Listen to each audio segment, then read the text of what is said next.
So in my hands now is the HONOR X9a 5G. It's a handful to mention the name of the phone, but that aside, this is a brilliant phone for day-to-day use because it has two main characteristics that I personally like. Number one, it is durable. I cannot stress how durable this is because I've used this for the past month, and I think it has dropped not less than 4 or 5 times and it's still intact and still has not cracked.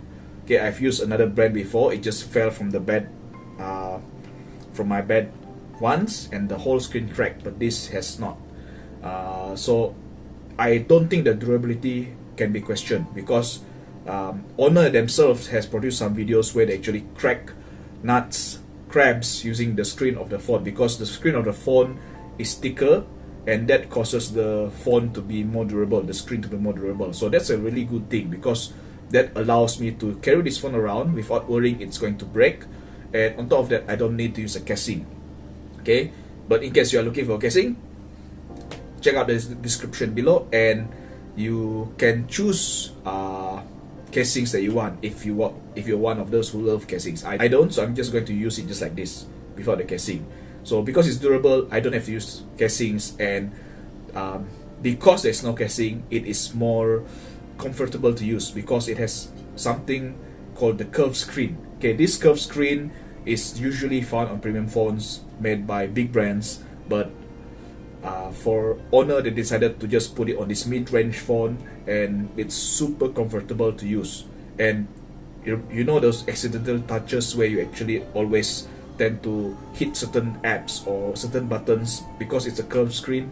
Well, HONOR actually has an AI to actually stop that. So whenever I use this phone to type whatever, I don't actually experience much of those problems because of that AI. The second thing that I really like about this phone is the battery life. The X9, which is the 4G phone, had 4000 plus mAh battery power or battery storage. This one went up to 5100. Okay, so with 5100, it could last me for at least 2 days on normal use, tweeting, checking Instagram, looking at videos, watching Netflix. And if I didn't use it on standby, it can go way beyond 3 days. And the most interesting thing is, I think that although it reached 40%, I still don't have to worry that I don't have enough power, because at 43% I can still have a 1 day full use. And this is not using the, what they call it, some phones that will actually just reduce certain apps, or they will actually just go to this battery safe mode sort of setting, so they will disallow syncing, they will disallow a lot of things so that to save your battery, to prolong your battery, but not this phone. So far it just works as usual, but that 43% can be stretched out for 1 whole day. So I don't have to worry to actually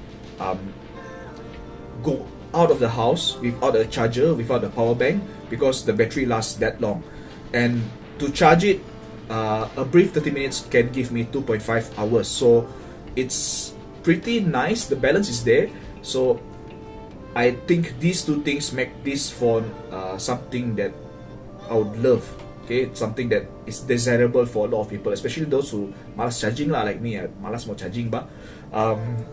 Other than that, you get the operating system, which is the Magic UI, which is based on Android 12, which is pretty, I would say it's not to say basic, but it's very clean. So you don't have much of this bloatware that you need to remove, because I really dislike when phones install their own software. So there's not much that they install here. It's pretty clean, it's pretty empty, I would say. So that improves the experience when you use the smartphone. Aside from that,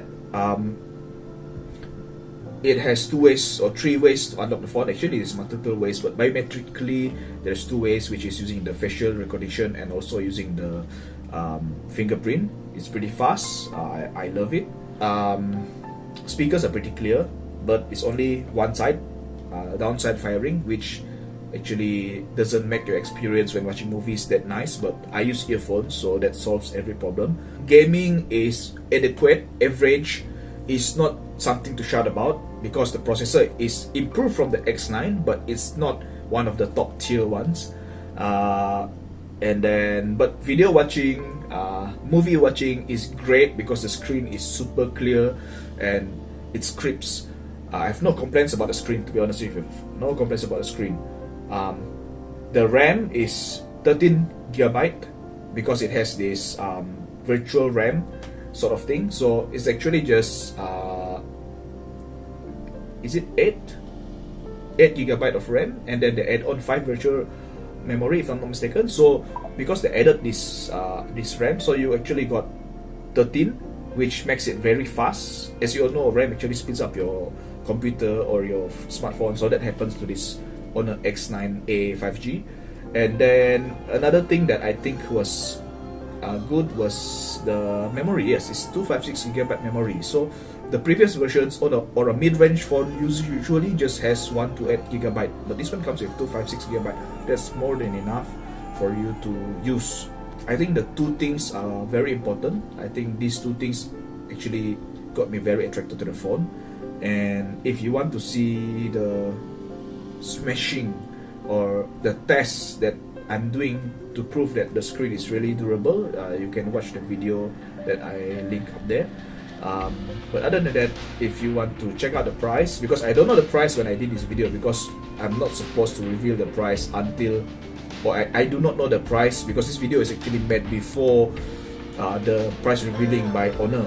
So like I said, it's below, I'm expecting it to be below 2,000. So if you want to know the price, the links to buy, to check out the price, to buy any accessories related to this can be found in the description below. So with that said, thank you very much for watching and have a nice day. And don't forget, if you are free, do subscribe. I hope to do more videos like this where I just chat about the phone. So ciao, see you.